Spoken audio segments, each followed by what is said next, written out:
کہ رمضان المبارک کا استقبال یوں ہوگا کہ ہم نے پورے رمضان میں کوئی گناہ نہیں کرنا۔ رمضان اس چیز کا نام نہیں کہ ایک کھانا چھوڑ دیا، پینا چھوڑ دیا اور اللہ کے حکموں کو پورا کر رکھے ہیں۔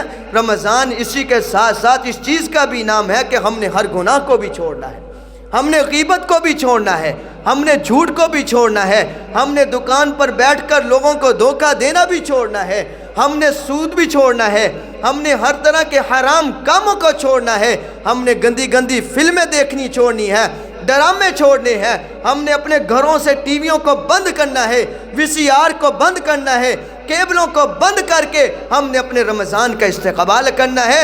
فرمایا لَإِن شَكَرْتُمْ لَأَزِيدَنَّكُمْ، اگر تم شکر گزار بنو گے تو میں اور نعمتوں سے نوازوں گا۔ وہ کب نعمتیں ملیں گی؟ وہ تب ملے گی جب ہم اس رمضان کی قدر کریں گے۔ رمضان کی قدر یہ تو نہیں کہ جناب صبح کھاؤ اور شام کو افطار کرو، پورا دن ہم جو دل چاہے کریں۔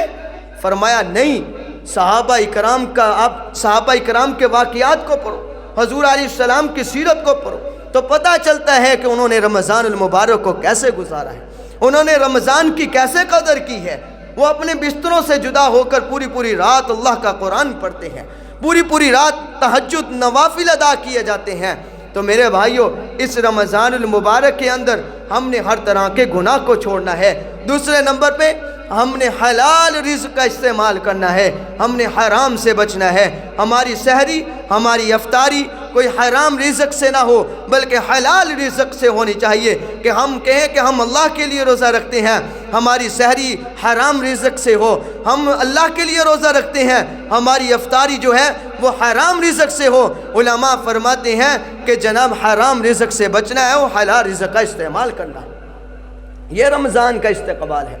آج سے ہم نے ایک ذہن بنانا ہے اور اسی مہینے کے اندر ہم نے رمضان المبارک کا استقبال یوں کرنا ہے کہ آج سے ہم نے اس بات کا عہد کرنا ہے کہ ہم نے پورا رمضان میں غصہ نہیں کرنا۔ غصے کے اندر انسان بہت کچھ کر جاتا ہے، اس لیے غصے سے بچنا ہے۔ میرے پیغمبر علیہ السلام نے فرمایا کہ رمضان المبارک کے مہینے میں اگر کوئی جاہل تمہیں کوئی گالی دے، اگر کوئی جاہل تمہیں کوئی دھکا دے، تمہارے ساتھ لڑائی جھگڑا کرنا چاہے، مار پیٹ کرنا چاہے، تو اس کو کہو کہ بھائی میرا روزہ ہے، میں روزے کی حالت میں آپ سے لڑنا نہیں چاہتا۔ میرے پیغمبر علیہ السلام نے ہمیں یہ درس دیا ہے۔ تو میرے بھائیو، ایسے رمضان المبارک کے مہینے میں پورا سال گزر جاتا ہے، ہمیں تہجد کی نماز تو کی توفیق نہیں ہوتی، لیکن ہم نے اس رمضان المبارک کے مہینے میں یہ عہد کرنا ہے کہ پورے مہینے میں ہماری کوئی تہجد کی نماز نہ رہے۔ کیوں اللہ تعالیٰ ہمیں توفیق دیتا ہے؟ ہم سحری کھاتے ہیں، سحری کھانے کے بعد ہمیں کوشش کرنی ہے کہ جہاں ہم آدھا گھنٹہ پہلے اٹھتے ہیں وہاں پونا گھنٹہ، 1 گھنٹہ پہلے اٹھیں اور وضو کر کے سب سے پہلے تہجد کی نماز ادا کریں۔ میرے بھائیو، اس سے بڑی نعمت کون سی ہو سکتی ہے کہ میرے پیغمبر نے اپنی زندگی میں کبھی تہجد کی نماز نہیں چھوڑی، اور آج کا مسلمان تہجد کی نماز کی فکر نہیں کرتا۔ اس لیے ہم نے یہ استقبال کرنا ہے کہ ہماری پورے مہینے کے اندر تہجد کی نماز نہیں رہنی چاہیے۔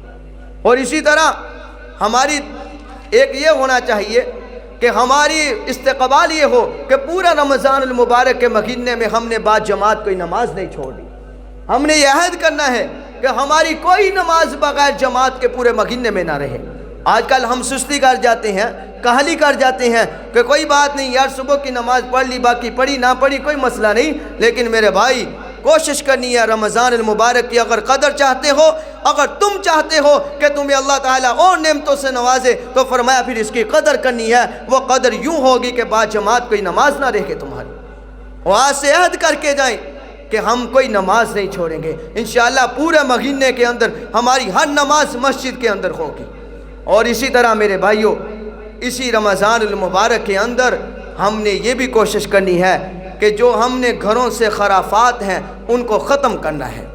جتنی بھی ہمارے گھروں کے اندر خرافات ہوتی ہیں، جو دین اور دین کا نام لے کر ہم استعمال کرتے ہیں، اس طرح کے ہر چیز کو ہم نے اپنے گھروں سے ختم کرنا ہے۔ اور آج سے عہد کرنا ہے کہ ہم نے اپنے بچوں کو، بیویوں کو بٹھا کر سمجھانا ہے کہ بھائی ہم نے پورا رمضان اپنے گھر کے اندر ٹی وی نہیں چلانا، ہم نے اپنے گھروں کے اندر پورے مہینے کے اندر کوئی کیبل استعمال نہیں کرنی۔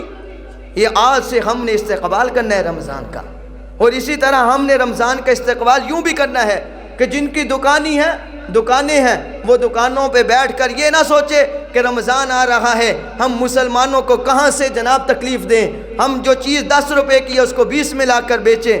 فرمایا ذخیرہ اندوزی نہیں کرنی اور لوگوں کو دھوکہ نہیں دینا، یہ آج سے ہی عہد کرنا ہے۔ اور اسی طرح فرمایا وہ عمل نہیں کرنے جو ہماری بخشش سے محرومی کا سبب بنے۔ آج اس طرح شرک ہے، والدین کی نافرمانی ہے، قطع تعلقی ہے، شراب کا پینا ہے، زنا کا کرنا ہے، یہ سارے ایسے اسباب ہیں جو بخشش سے محرومی کا سبب بنتے ہیں۔ اور اسی طرح ہم نے رمضان المبارک کا استقبال یوں بھی کرنا ہے کہ جو سفید پوش غربا لوگ ہوتے ہیں ان کی مدد کا سوچنا ہے کہ ہم کس حد تک ان کی مدد کر سکتے ہیں۔ کوئی ایسے لوگ ہوتے ہیں جو لوگوں کے پاس نہیں جاتے، نہیں مانگتے، ان کا کس نے سوچنا ہے؟ وہ ہم نے سوچ کر ہم نے اپنے رمضان کا بھی استقبال کرنا ہے، ان کے رمضان کا بھی استقبال کرنا ہے۔ ہم نے اپنے گھر کی ضروریات کو رمضان سے پہلے مکمل کرنا ہے۔ علماء نے لکھا ہے کہ رمضان المبارک کے مہینے میں کوشش تو یہ کرنی چاہیے کہ پورا 11 مہینے ہم کام کرتے ہیں، پورے 11 مہینے ہم ہر طرح کے دنیاوی کام کاج میں مشغول رہتے ہیں، لیکن رمضان المبارک کے مہینے میں کوشش یہ کرنی چاہیے کہ ہمیں ہر کام چھوڑ کر اللہ کی عبادت کی طرف توجہ کرنی چاہیے۔ اگر اتنا نہیں ہے کہ پورا دن ہم نہیں دے سکتے تو کچھ گھڑیاں ہماری وہ رمضان المبارک کے مہینے میں وہ اللہ کی طرف متوجہ ہونے میں لگنی چاہیے۔ تو میرے بھائیوں، ہمیں کوئی اوقات مقرر کرنے چاہیے جس میں ہم اللہ تعالیٰ کی طرف متوجہ ہوں۔ پورا مہینے کے اندر ہمیں یوں سوچنا چاہیے کہ یار ہم نے اپنے مہینے میں یوں مسائل سیکھنے ہیں اور قرآن کو تجوید کے ساتھ سیکھنا ہے۔ فرمایا کہ ہر مسلمان کا فرض بنتا ہے کہ وہ رمضان المبارک کے مہینے میں 2 قرآن مکمل کرے۔ آج کتنے مسلمان ہیں رمضان گزر جاتا ہے قرآن نہیں کھولتے۔ یہ صحابہ، یہ حضور کا مشن نہیں تھا، یہ اہل بیت کا نظام نہیں تھا۔ اہل بیت کا طریقہ تو یہ تھا، فرمایا کہ رات کو سورج شروع ہوئی، سورت حضرت فاطمہ الزہرا شروع کرتی ہیں، صبح کو اذان ہوتی ہے، فرمایا اللہ میرا تو سورت ہی مکمل نہیں ہوئی، تیری اذانیں شروع ہو گئی، تیری رات ختم ہو گئی ہے۔ صحابہ اکرام تو یوں تھے، فرمایا کہ حضرت عثمان غنی رضی اللہ تعالی عنہ 1 رکعت کے اندر پورا قرآن ختم کیا کرتے تھے۔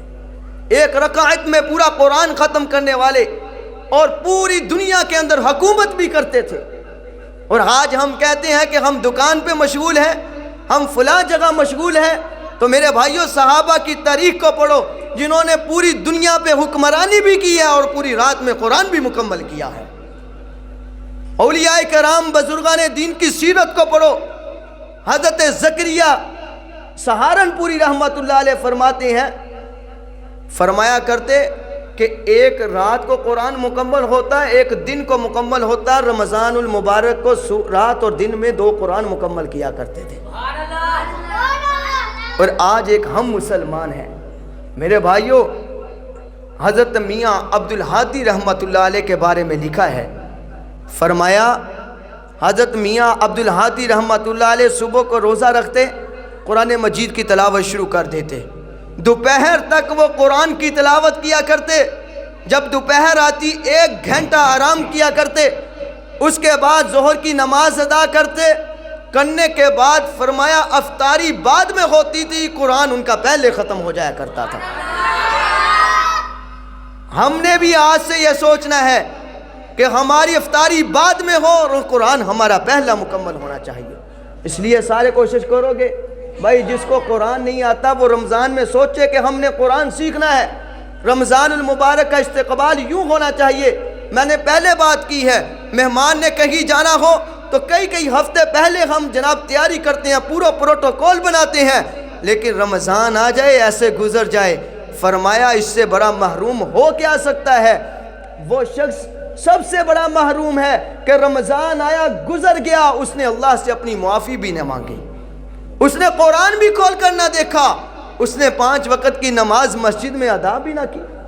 اس لیے میں نے کہا کہ کچھ استقبال ہوتا ہے، ہم نے رمضان کا استقبال یوں کرنا ہے کہ ہماری نماز کہاں گزرے، 5 کی 5 نمازیں کہاں ہونی چاہیے؟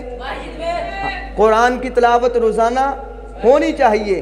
اور اسی طرح ہم نے غریبوں کا بھی کیا کرنا ہے؟ خیال رکھنا ہے۔ اسی طرح اور بھی کئی چیزیں ہیں میرے بھائیوں، جب انسان اکیلا بیٹھ کے سوچتا ہے نا تو پھر انسان کے سامنے آ جاتی ہیں۔ اللہ تعالیٰ جو ہمیں عمل کرنے کی توفیق عطا فرمائے، سنت ادا کریں۔